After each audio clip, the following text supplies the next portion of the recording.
প্রিয় দর্শক, জানিয়ে দেব আমাদের হাতে থাকা সর্বশেষ আপডেট আন্তর্জাতিক বাংলা খবর। চ্যানেলটি সাবস্ক্রাইব করে আমাদের সাথেই থাকুন। রাফা ক্রসিং খোলা হবে কিনা সিদ্ধান্ত জানালো ইসরায়েল। যুদ্ধবিরতি চুক্তির অধীনে ইসরায়েলি জিম্মিদের মুক্তি দিয়েছে ফিলিস্তিনি সশস্ত্র গোষ্ঠী হামাস। বিনিময়ে ফিলিস্তিনি বন্দীদের মুক্তি দিচ্ছে ইসরায়েল। ইতিমধ্যে কয়েক ধাপে হাজারো বন্দী মুক্তি পেয়ে পশ্চিম তীর ও গাজায় ফিরে এসেছেন। তেমনি ইসরায়েলি জিম্মিদের মরদেহ ফেরত দেওয়া শুরু করেছে হামাস।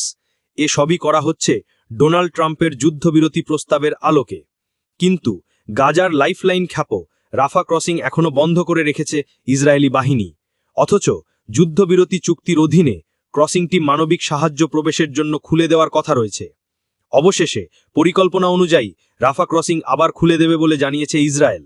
ইসরায়েলের কান পাবলিক ব্রডকাস্টার জানিয়েছে, গত সপ্তাহের যুদ্ধবিরতি চুক্তির অধীনে প্রাথমিকভাবে পরিকল্পনা অনুযায়ী ইসরায়েল সরকার আজ বুধবার রাফা ক্রসিং আবার খুলে দেওয়ার সিদ্ধান্ত নিয়েছে। এর আগে আল জাজিরার প্রতিবেদনে বলা হয়েছে, ইসরায়েল গুরুত্বপূর্ণ ত্রাণ রুটটি আবার খোলার ক্ষেত্রে বিলম্ব করার হুমকি দিচ্ছে। তবে কানের মতে মঙ্গলবার রাতে হামাস আরও 4 জন বন্দীর মৃতদেহ ফেরত দেওয়ার পর এবং আজ আরও কিছু ফেরত দেওয়ার কথা বলার পর সিদ্ধান্তটি বাতিল করা হয়। এদিকে দীর্ঘ 2 বছরের রক্তক্ষয়ী সংঘাত, ধ্বংস আর মানবিক বিপর্যয়ের পর অবশেষে শান্তির আলো দেখা যাচ্ছে ফিলিস্তিনের গাজা উপত্যকায়। যুদ্ধের অবসান ঘটিয়ে এবার সেই বিধ্বস্ত ভূমিকে পুনর্গঠনের আহ্বান জানিয়েছেন যুক্তরাষ্ট্রের প্রেসিডেন্ট ডোনাল্ড ট্রাম্প। মিশরের লোহিত সাগর উপকূলীয় শহর শার্ম আল শেখে অনুষ্ঠিত গাজা শান্তি সম্মেলনে তিনি বলেন, আজ আমরা এক ঐতিহাসিক মুহূর্তে দাঁড়িয়ে, এক ভয়াবহ ও যন্ত্রণাদায়ক অধ্যায়ের সমাপ্তি ঘটেছে। ইসরায়েলি ও ফিলিস্তিনি উভয় জনগণের জন্যই এটি আশীর্বাদ স্বরূপ। এই সম্মেলনটি যৌথভাবে আয়োজন করে যুক্তরাষ্ট্র এবং মিশর। এতে প্রধান অতিথি হিসেবে ভাষণ দেন ট্রাম্প। তিনি বলেন, এই যুদ্ধের অবসান ঘটাতে যতটা পরিশ্রম ও ধৈর্য লেগেছে তা 3000 বছরের প্রচেষ্টার সমান। আমি জীবনে অনেক বড় সমস্যা সমাধান করেছি, কিন্তু এই সংঘাতের সমাপ্তি ছিল একেবারে আলাদা ও কঠিন। অবশেষে আমরা শান্তির পথে পৌঁছতে পেরেছি। ট্রাম্প জানান, এখন গাজাকে পুনর্গঠিত ও পুনর্নির্মাণের সময় এসেছে। যুদ্ধের ধ্বংসস্তূপ সরিয়ে নতুন করে গাজাকে গড়ে তুলতে হবে। আমি আশা করছি খুব দ্রুতই সেই কাজ শুরু হবে। এদিকে ইসরায়েলি বাহিনীর গুলিতে শিশুসহ আহত 8 জন। ইসরায়েলি সেনাবাহিনীর গুলিতে শিশুসহ অন্তত 6 জন ফিলিস্তিনি আহত হয়েছেন। এর মধ্যে অধিকৃত পশ্চিম তীরের নাবলুস শহর এবং জেরুজালেমে এ ঘটনা ঘটে। খবর মিডল ইস্ট আইয়ের। ফিলিস্তিনি বার্তা সংস্থা ওয়াফার সর্বশেষ প্রতিবেদনে বলা হয়েছে, ওই অভিযানে ইসরায়েলি গুলিতে কমপক্ষে 8 জন ফিলিস্তিনি আহত হয়েছেন, যাদের মধ্যে 4 জন শিশু রয়েছে। ইসরায়েলি বাহিনী একটি বাড়ি ঘেরাও করে এক ব্যক্তিকে গ্রেপ্তার করার পর শহর থেকে সরে গেছে। ফিলিস্তিনি রেড ক্রিসেন্ট সোসাইটি জানিয়েছে, অধিকৃত পূর্ব জেরুজালেমের উত্তরে কালান্দিয়া ও আর রাম শহরে অভিযান চালিয়ে ইসরায়েলি বাহিনী 2 জনকে গুলি করেছে। আহতদের হাসপাতালে স্থানান্তর করা হয়েছে, তবে তাদের অবস্থা এখনও জানা যায়নি। এবার জানিয়ে দেব, হামাস অস্ত্র না ছাড়লে আমরাই নিরস্ত্র করব, ট্রাম্পের হুঁশিয়ারি। যুক্তরাষ্ট্রের প্রেসিডেন্ট ডোনাল্ড ট্রাম্প হামাসকে বলপ্রয়োগে নিরস্ত্র করার হুমকি দিয়েছেন।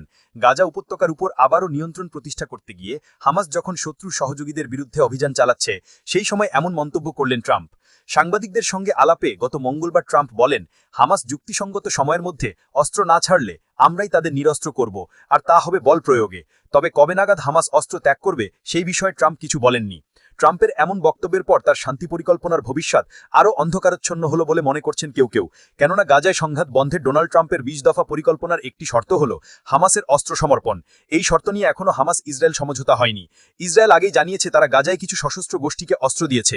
হামাসের একটি অভ্যন্তরীণ নিরাপত্তা ইউনিট সম্প্রতি প্রতিশ্রুতি দিয়েছে তারা এই উপত্যকায় শত্রুর সহযোগী হিসেবে অভিযুক্ত গোষ্ঠী ও মিলিশিয়াদের নির্মূল করবে।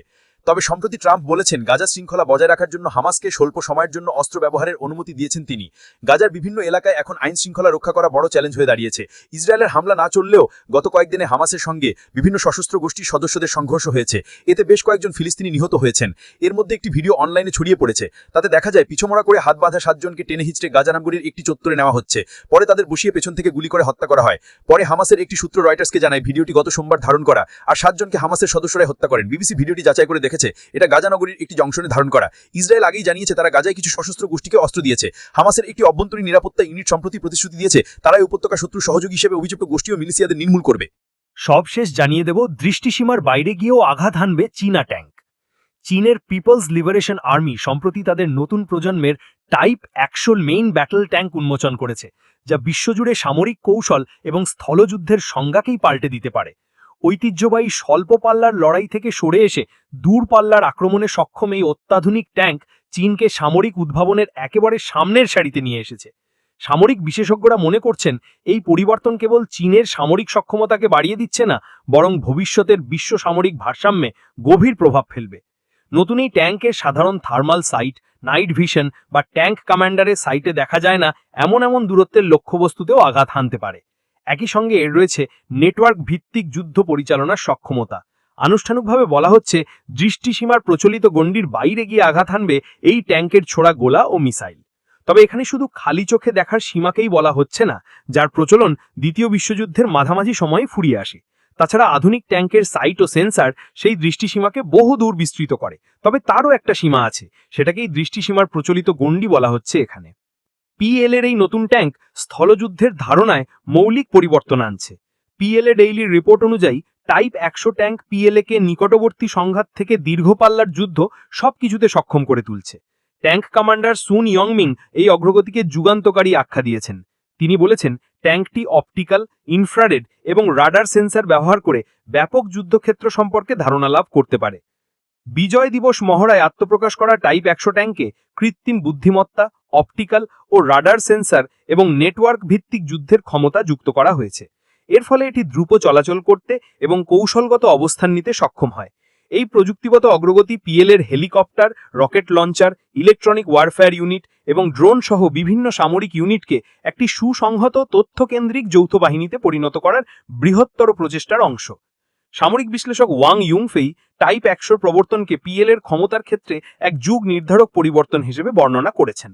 একটি বিস্তৃত যুদ্ধ নেটওয়ার্কের নোড হিসেবে কাজ করে এই ট্যাঙ্কগুলি ডেটা শেয়ার করতে পারে, অন্যান্য সামরিক শাখার সাথে সমন্বয় সাধন করতে পারে, যার ফলে তারা দূরপাল্লার ফায়ার মিশন পরিচালনা করতে এবং সামগ্রিক কার্যকারিতা বাড়াতে সক্ষম হয়। টাইপ 100 ট্যাঙ্ক এমন কিছু ক্ষমতা ধারণ করে যা সাধারণত বিমান এবং নৌবাহিনীর সাথে যুক্ত। রাডার, ইলেকট্রনিক নজরদারি উপকরণ এবং উন্নত যোগাযোগ ব্যবস্থার সাথে সজ্জিত এই ট্যাঙ্কটি অপারেটরের দৃষ্টিসীমার বাইরের লক্ষ্যবস্তুতেও আঘাত হানতে পারে। একটি সম্মিলিত অস্ত্র ব্যাটালিয়নের তত্ত্বাবধায়ক কমান্ডার ইউয়ান উল্লেখ করেছেন, পিএলএ এখন অন্যান্য সামরিক শাখা থেকে রিয়েল টাইম সহায়তা আহ্বান করতে পারে, যা আধুনিক সামরিক বাহিনীর সমন্বিত যৌথ অপারেশনাল ক্ষমতার উদাহরণ। সামরিক বিশ্লেষকেরা মনে করছেন, স্থলবাহিনীর জন্য দৃষ্টিসীমার বাইরে অপারেশন করা একটা বড় চ্যালেঞ্জ ছিল, যার জন্য রাডার এবং ইলেকট্রনিক ওয়ারফেয়ার সিস্টেমগুলির ক্ষুদ্রায়করণ প্রয়োজন। এই ক্ষেত্রে চীনের সাম্প্রতিক অগ্রগতি এটিকে প্রকৃত দূরপাল্লার স্থলযুদ্ধে সক্ষম গুণা কয়েকটি দেশের মধ্যে স্থান করে দিয়েছে। এই অর্জন সামরিক প্রযুক্তিতে চীনের ক্রমবর্ধমান দক্ষতাকে এবং বৈশ্বিক সামরিক কৌশলগুলির ওপর এর প্রভাবকে তুলে ধরে। টাইপ 100 ট্যাঙ্কের প্রবর্তন বৈশ্বিক সামরিক গতিমূলতায় তাৎপর্যপূর্ণ প্রভাব ফেলে। দূরপাল্লার যুদ্ধ ক্ষমতা অর্জনের মাধ্যমে চীন তার সামরিক বিকল্পগুলিকে বাড়িয়ে তোলে এবং আঞ্চলিক এবং আন্তর্জাতিক বিষয়ে নিজের স্থান সুদৃঢ় করে।